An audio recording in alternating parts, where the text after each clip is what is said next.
En esta clase del seminario Historia Económica de la Antigua Roma, después de haber visto la clase pasada una introducción historiográfica al tema, vamos a comenzar con los contenidos propiamente dichos y vamos a avanzar con la historia de la Roma arcaica. Vamos a ver las características de la economía de Roma en la primera etapa de su historia.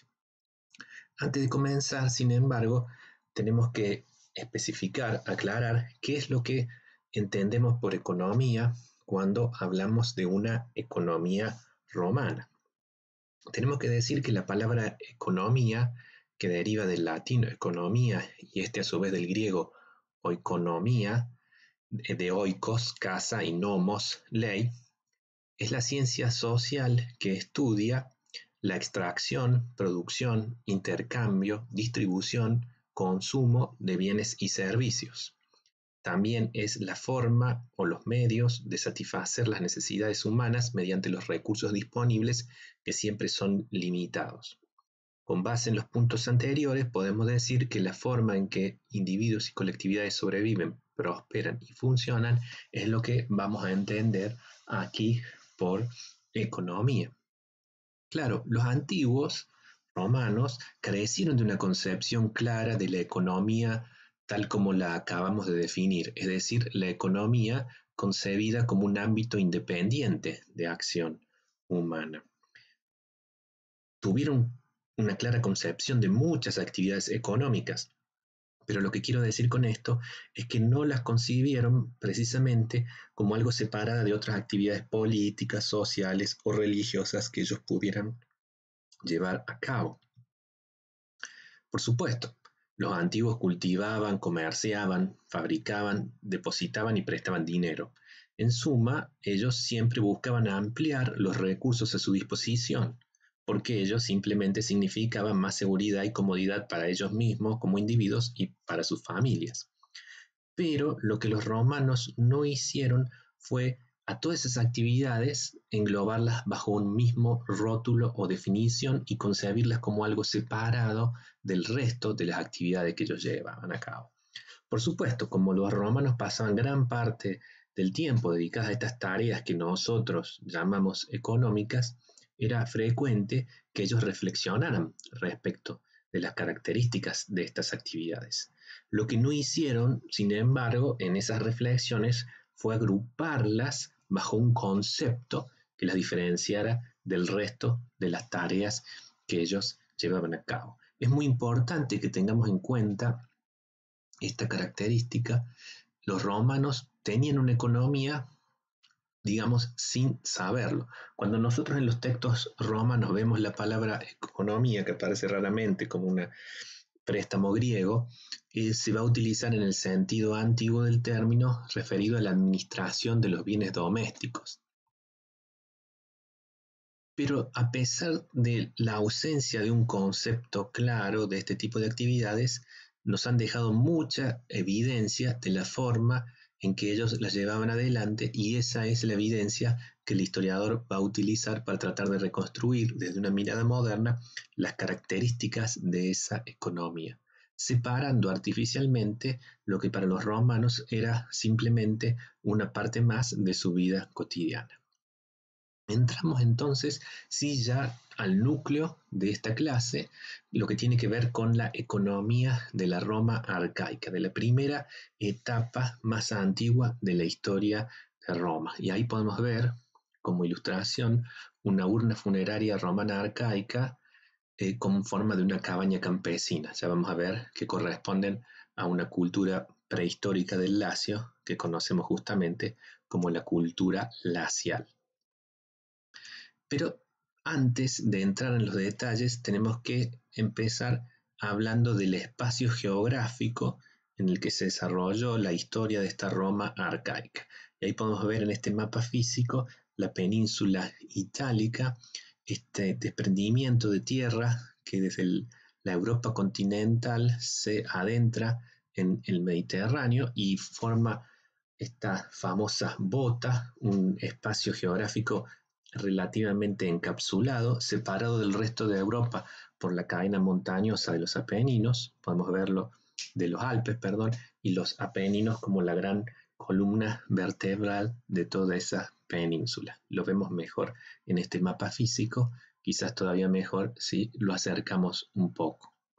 Entonces, la geografía de Italia es una geografía accidentada, donde predomina una geografía de montañas bajas y de valles pequeños, y son la excepción en este espacio las llanuras, sobre todo las llanuras con condiciones para el desarrollo de una agricultura más extensa. En ese caso tenemos al norte la gran llanura del río Po, y después lo que encontramos son llanuras y valles más pequeños hacia los costados de la gran cadena montañosa de los Apeninos. El Lacio, que es la región que a nosotros más nos va a interesar, es justamente una de estas regiones de valles a medida que de las estribaciones montañosas bajamos al mar, como podemos ver claramente en este mapa. Es decir, que tenemos aquí en Italia una geografía que en cierto sentido tiene algunas semejanzas con la misma de la Grecia antigua, donde lo que vamos a ver es que esta geografía accidentada va a favorecer el desarrollo de pequeñas comunidades políticas autónomas, una de las cuales, por ejemplo, va a ser Roma. Y recién con el transcurso de la historia va a ser Roma la que se va a expandir y va a lograr la unificación de todo este territorio bajo su dominio. Pero todavía estamos muy lejos de eso en esta etapa. Tenemos que comenzar entonces con la Italia de la Edad de Hierro, del 1200 al 800 a.C. En este periodo, el foco más importante de desarrollo en la península itálica va a estar en el norte, en la zona de Etruria, donde vamos a encontrar una cultura más avanzada que en el resto de Italia. Esa cultura la conocemos con el nombre de la cultura villanoviana y aparece sobre todo arqueológicamente su evidencia, su cultura material por sus cementerios, en los que encontramos un tipo de urnas crematorias muy características que son las que definen la identidad de esos asentamientos arqueológicos. En el mapa de Italia, a la izquierda de la pantalla, ustedes pueden ver en verde las zonas donde encontramos esta cultura material y que asignamos entonces a este mismo pueblo que la habitó en esta edad de hierro. La cultura villanoviana va a ser la más avanzada y desarrollada y con el paso del tiempo se transforma en la famosa civilización etrusca de la que vamos a hablar también en esta clase. La cultura villanoviana se destaca sobre todo por su trabajo de los metales y digamos que se va a desarrollar en esta edad de hierro como una cultura más próspera que las restantes de la península italiana gracias a la explotación de los ricos depósitos minerales de Etruria, que incluían plomo, estaño, cobre, plata, pero lo más importante de todo, también hierro, que los etruscos van a utilizar para fabricar todo tipo de herramientas y armas también, como las que podemos ver, ese famoso coraza y casco de hierro etruscos. La agricultura se va a desarrollar en el marco de esta cultura villanoviana gracias a la posibilidad de contar con herramientas metálicas, lo que va a permitir que esta agricultura mejore su productividad. Esto a su vez va a ser la base que va a permitir en estas comunidades de la región una especialización laboral. La agricultura va a generar excedentes que van a permitir que una parte de la población de estos asentamientos se especialice en tareas no agrícolas. Y ahí se van a destacar las tareas artesanales de la alfarería y la metalurgia. Hacia el sur, en la región que a nosotros nos interesa más, la región del Lacio, encontramos una cultura diferente a la villanoviana, que es la que se designa habitualmente como la cultura lacial, que también se caracteriza por el enterramiento de urnas, pero estas tienen una característica claramente diferente. Son estas urnas que veíamos en la ilustración de portada de esta parte de la clase con esta forma de cabañas campesinas. Aquí tenemos algunos ejemplos de urnas de la cultura lacial que han sido recuperadas en distintas excavaciones en la región del Lacio. La cultura lacial no va a alcanzar un nivel de desarrollo tan avanzado como la cultura villanoviana, sobre todo porque el Lacio es una región que no cuenta, con características tan favorables como Etruria, carece de yacimientos minerales metálicos comparables a los de Etruria y tiene un suelo menos fértil que no permite el desarrollo de una agricultura con rendimientos tan altos como los que sí se alcanza en la zona de Etruria. Entonces esto va a hacer que la cultura lacial tenga un desarrollo menor o que ese desarrollo se presente con un cierto grado de retraso respecto de lo que sucede en Etruria. Pero Roma, como podemos ver en el mapa, está justo en el límite entre la región de Etruria y la región del Lacio. Entonces, está ubicada en esa parte del Lacio, que es la salida natural de Etruria hacia el sur. Entonces, en época prehistórica, ya tuvo un contacto bastante estrecho con las ciudades etruscas hacia el norte. Esas ciudades etruscas conformaron una civilización, un horizonte cultural que floreció entre los siglos 8 y 3 a.C., cuya prosperidad, como ya dijimos, se basó sobre todo en esa actividad minera de esos distintos metales que se encontraban en esta zona y sobre todo del hierro. Estos minerales fueron además manufacturados en diversos tipos de herramientas, armas y utensilios, y esos utensilios también fueron comercializados por los etruscos. El comercio es muy importante en la región de Etruria, no solo como una actividad hacia el interior entre las distintas ciudades que componían la región, sino que encontramos desde época muy temprana evidencias de un intenso contacto comercial con el resto de Italia y también con otras civilizaciones mediterráneas contemporáneas. Sobre todo son muy elocuentes las evidencias de contactos comerciales con el mundo griego y con el mundo fenicio o cartaginés. Lo sabemos porque encontramos muchos elementos en Etruria que son evidentemente importaciones griegas o fenicias. Entre esas artesanías tan destacadas del mundo etrusco se destaca un tipo de cerámica muy particular, conocida como buquero negro, por ese color negro tan característico, que, que le da un aspecto muy diferente a las cerámicas de otras culturas italianas o incluso del mismo Mediterráneo antiguo. Entonces, estas ciudades etruscas contaban con una economía avanzada, con importantes sectores artesanales, una agricultura productiva y llevaban a cabo este intenso intercambio comercial por el Mediterráneo. Acá tenemos algunos ejemplos de esa actividad artesanal metalúrgica en algunos cascos o yelmos y armas o herramientas metálicas. Aquí podemos ver algunos ejemplos de la cerámica etrusca con una notable influencia griega, por supuesto. Acá vemos una famosa terracota etrusca.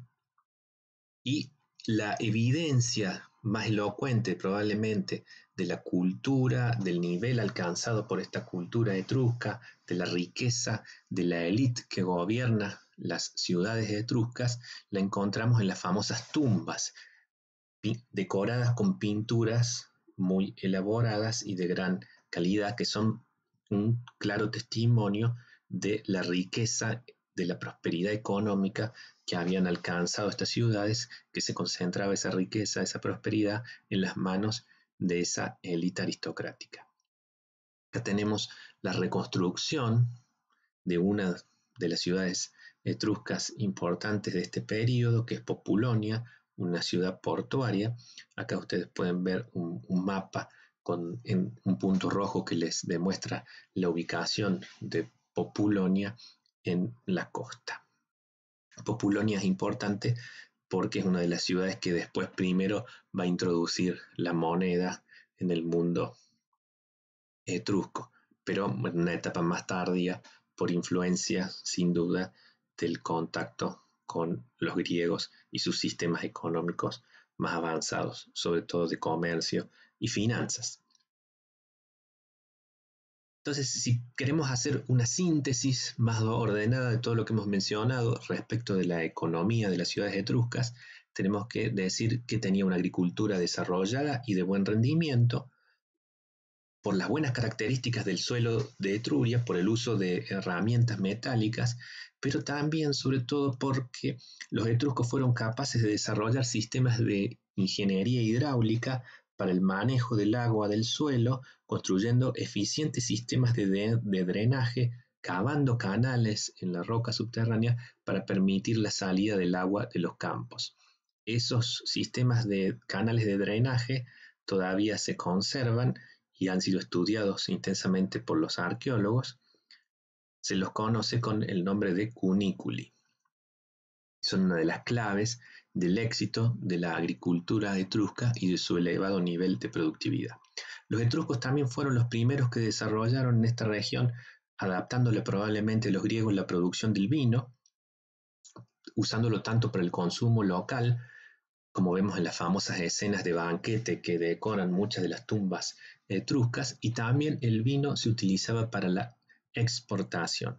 Todavía hoy en día la región de Etruria en Italia es una de las zonas productoras más importantes de vino de Europa y del mundo, y sobre todo se destaca por la enorme calidad de los vinos que allí se producen. Esa tradición se originó con los etruscos. La minería y la metalurgia eran la otra base, como ya dijimos, de la riqueza de la región, y la cerámica de alta calidad, que ya mencionamos, la buquero nero. El sistema monetario en la época más antigua parece haberse basado en el trueque y luego haber avanzado gradualmente hacia un sistema basado en toscas barras de bronce que se pesaban.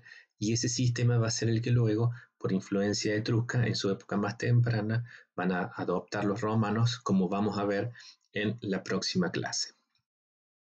Finalmente, los etruscos también se caracterizaban, como veíamos recién en la imagen de Populonia, por una intensa actividad naval, que les dio incluso famas de piratas agresivos por todo el Mediterráneo.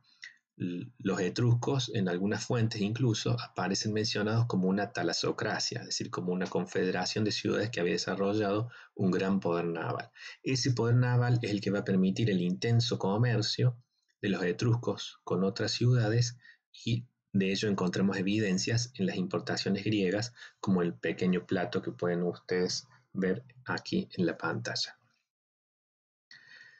Además de la influencia etrusca, Roma va a tener una gran influencia de las ciudades griegas en el sur de Italia. Esta región, que conocemos como la Magna Grecia o como una Grecia fuera de Grecia, va a ser un espacio de colonización muy intensa por los griegos.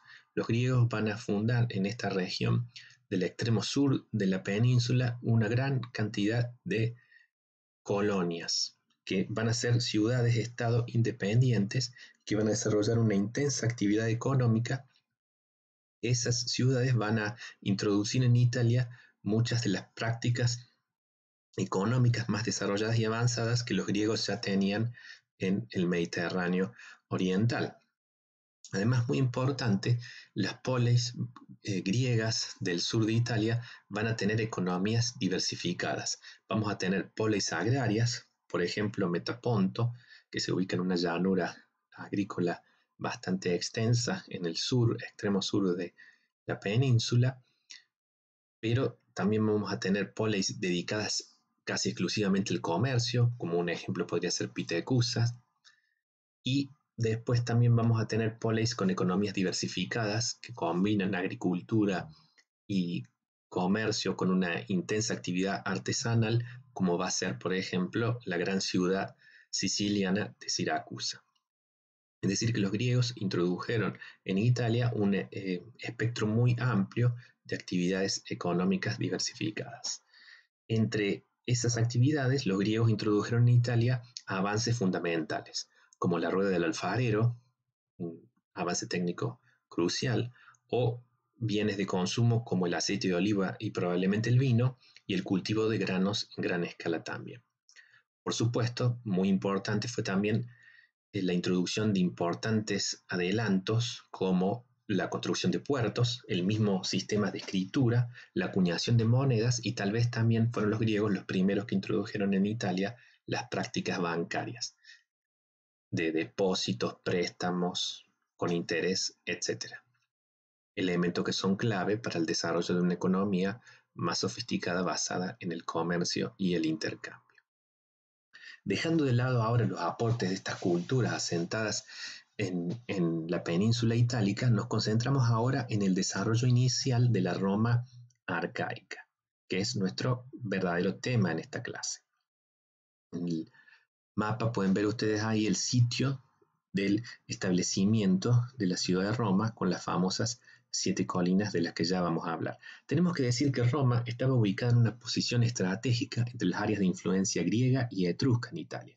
Ahí tenemos la ciudad de Roma claramente posicionada entre el límite del sur de la península, donde predominaba la influencia griega en las costas, y el norte de la península, donde predominaba la influencia etrusca. Es decir, que Roma estaba muy bien ubicada para poder captar elementos de estas dos fuentes de influencia que tenían un nivel de desarrollo mayor que el de la región del Lacio.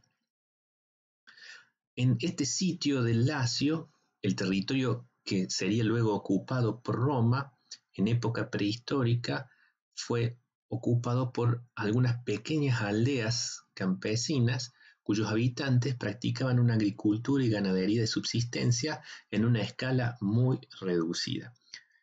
Se han encontrado evidencias arqueológicas de estos asentamientos más primitivos en el lugar de la ciudad, sobre todo en la colina del Palatino. Es decir, que lejos de la romántica leyenda de Rómulo y Remo, que nos muestra a Rómulo fundando la ciudad desde la nada, tenemos que decir que la historia real más probable es que Roma no tuvo una fundación, sino que se fue conformando de a poco a medida que pequeños asentamientos aldeanos, sobre todo en la región de la colina del Palatino, se fueron fusionando en una comunidad que luego fue incorporando asentamientos en las otras colinas.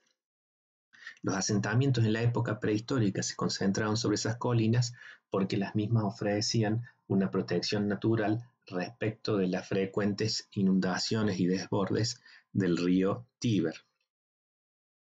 De hecho, como decía, se han encontrado en el Palatino, en la parte más antigua de las excavaciones arqueológicas que se han llevado a cabo en el lugar, restos de esas antiguas cabañas que permiten darnos una idea de cuál habría sido su aspecto, como podemos ver en la reconstrucción y el plano que ustedes tienen en pantalla.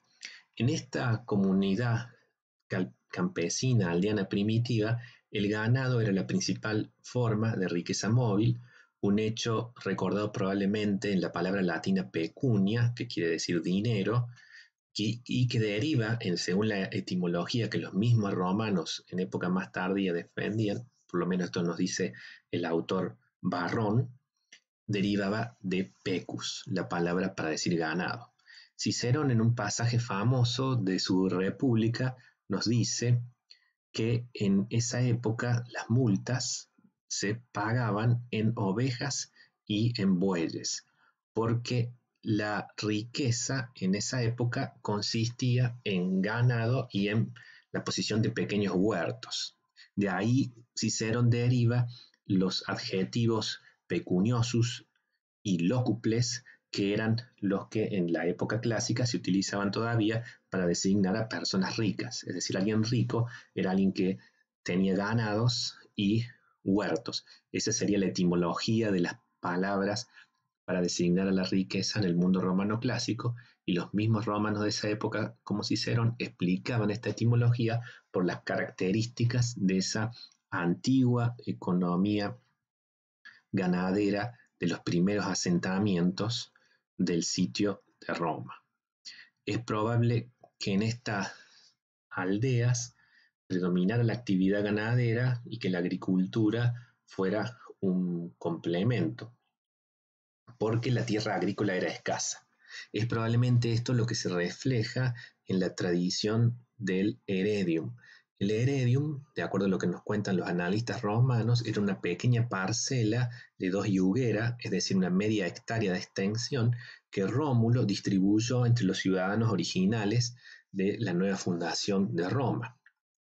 Luego, esta institución del heredium se conservó en el recuerdo de la historia analítica romana y en el recuerdo como una institución legal también.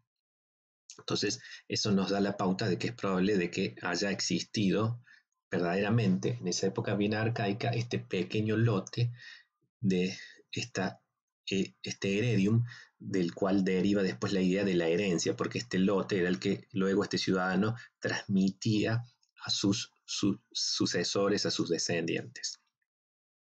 Claro, se trata de una parcela muy pequeña que no podía generar un producto agrícola suficiente como para el abastecimiento de una familia. Era probablemente el sitio en el cual los ciudadanos de estos antiguos asentamientos romanos cultivaban un huerto y tenían algunos animales de granja que le daban como una base de su alimento, pero después eso se complementaba con animales, con ganado que pastaba en las tierras comunales, lo que luego sería conocido como el ager publicus, esa tierra de la comunidad que en una época arcaica probablemente todos los ciudadanos tenían acceso a usufructuar, dejando que sus animales pastaran libremente en ellas. Parece más difícil pensar, como creía en alguna época Mommsen, que en esas tierras comunales se podrían haber llevado a cabo cultivos en común por parte de los ciudadanos, porque es difícil en la agricultura como una práctica comunitaria, siempre hay conflictos respecto del reparto, del trabajo y de los frutos. En cambio, en ese sentido, la ganadería es una práctica mucho más común en el uso de esas tierras comunales porque es mucho más fácil identificar lo que corresponde a cada propietario, simplemente por las marcas distintivas con las que cuentan los animales.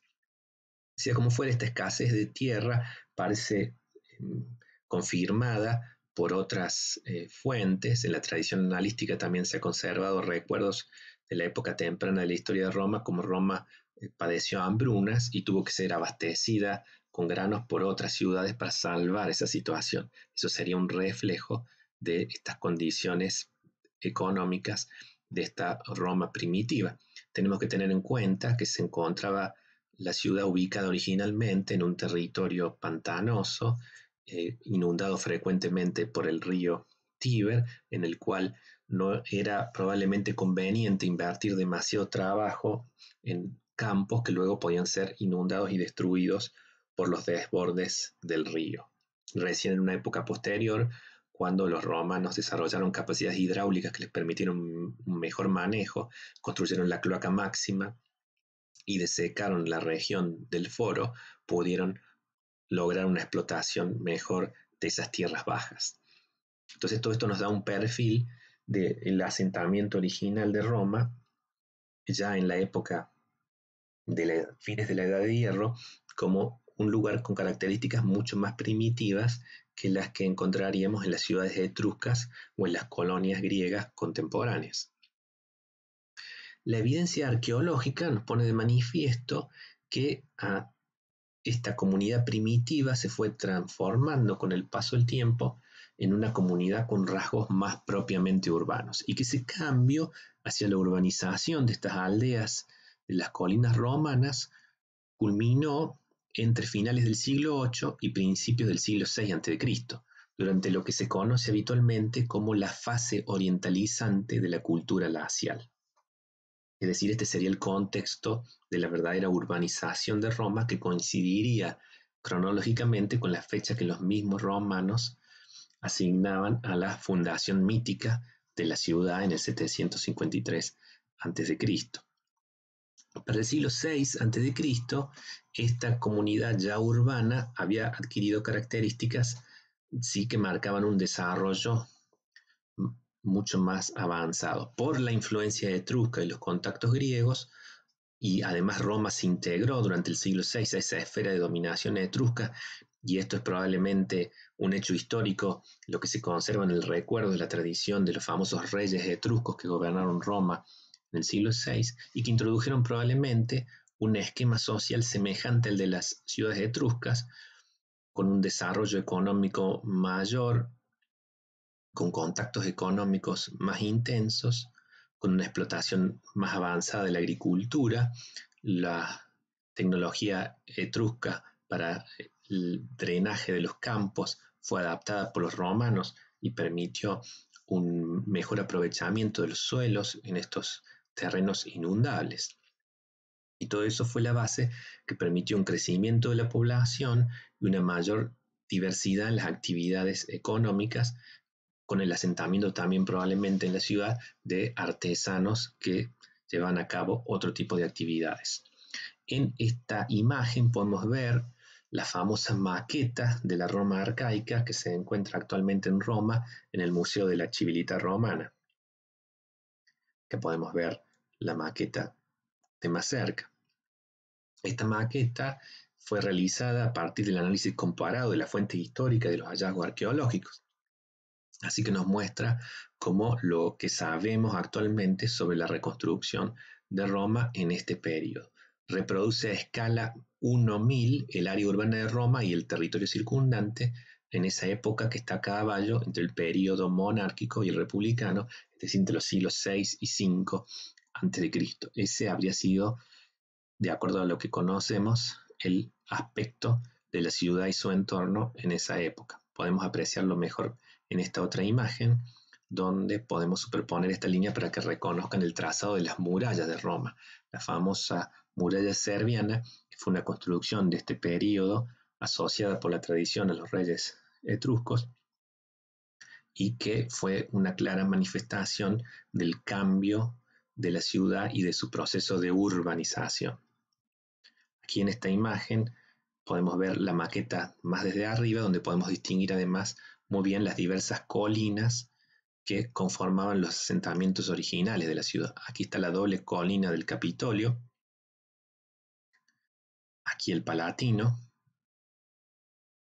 el Aventino, el Celio, el Esquilino, el Viminal y finalmente el Quirinal.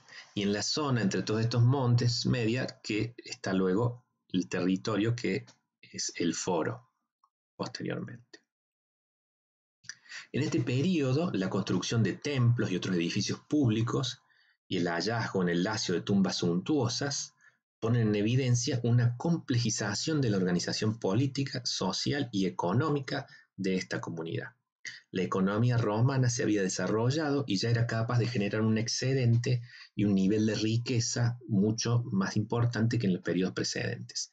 Y sobre todo, la evidencia nos muestra, muy importante, que esta riqueza se concentraba en las manos de una élite aristocrática consolidada. Es decir, la Roma arcaica había adoptado en este contexto un modelo social semejante al que conocemos de las ciudades etruscas. Pero obviamente en Roma tenemos más información por las fuentes posteriores de las características que tomó ese orden social. Y es la clásica división de la ciudadanía romana en estos dos órdenes, estos dos grupos sociojurídicos de los patricios y los plebeyos. Los patricios son un estamento cerrado noble del cual se seleccionan los magistrados, el rey, las autoridades políticas y militares de la comunidad, y la plebe, plebs, de plebe, llenar, es un estrato de pequeños campesinos y artesanos que, si bien cuentan con la ciudadanía, pertenecen a la comunidad política, no tienen acceso a las magistraturas políticas, militares o religiosas. La esclavitud también está presente en este contexto, pero todavía los esclavos juegan un papel reducido como siervos domésticos, integrados a la familia. Recordemos que en el concepto latino de familia hace referencia a los integrantes de la comunidad familiar y también a los bienes que forman parte del patrimonio familiar. Eso incluye a las tierras, como el heredium y otras tierras que pueda tener la familia, y también a los esclavos, que están en ese sentido contenidos dentro de este concepto de familia. Las relaciones entre patricios y plebeyos pueden dar origen, como vamos a ver, a situaciones conflictivas, y dentro de los plebeyos hay estamentos de clientes que son dependientes personales campesinos de los patricios. Digamos que esta estratificación social es una buena prueba de la complejización económica de la vida de esta Roma arcaica. La etapa final de la monarquía parece haber sido un periodo relativamente próspero. Esto es por lo menos lo que evidencia la información que nos proporcionan los ajuares funerarios de algunas tumbas de este periodo que se han descubierto en el Esquilino, por ejemplo, que han podido ser excavadas y estudiadas. No alcanzan el esplendor de las tumbas etruscas contemporáneas, pero sí ponen en evidencia que ya tenemos también aquí en Roma una élite aristocrática que trata de asimilar un estilo de vida distinguido semejante al de las ciudades etruscas. Claro que es probablemente una aristocracia algo más pobre que la aristocracia etrusca y que no logran tanto alcanzar un nivel de lujo semejante. Pero los elementos que encontramos en estas tumbas ponen claramente en evidencia la existencia en Roma de sectores artesanales y también de un cierto nivel de comercio que permite la importación de los productos de lujo que encontramos en esos ajuares funerarios. El siglo V, por contraposición al siglo VI, parece haber sido, por el contrario, un periodo de empobrecimiento de la comunidad romana, es decir, el paso de la monarquía a la república vino asociado con un relativo empobrecimiento de la comunidad y de los individuos. Este empobrecimiento estaría conectado precisamente con ese cambio político, con la expulsión de los reyes etruscos y el establecimiento de la República Romana, como vemos en esa pintura, en la famosa leyenda o mito político del rapto, la violación de Lucrecia por el último rey Tarquinio el Soberbio, que es lo que conduce a su expulsión tras una revuelta ciudadana liderada por Junio Bruto. Más allá de la leyenda, este hecho histórico de la transición del sistema político en Roma, económicamente marcó la separación de la ciudad de la esfera económica etrusca e inició un periodo de gran actividad bélica para la naciente República Romana, un estado de guerra casi permanente de la ciudad contra diferentes ciudades etruscas y contra otros asentamientos del Lacio, y obviamente es el impacto de esos conflictos bélicos lo que debe haber ocasionado el empobrecimiento de la comunidad en este contexto comparado con el periodo precedente.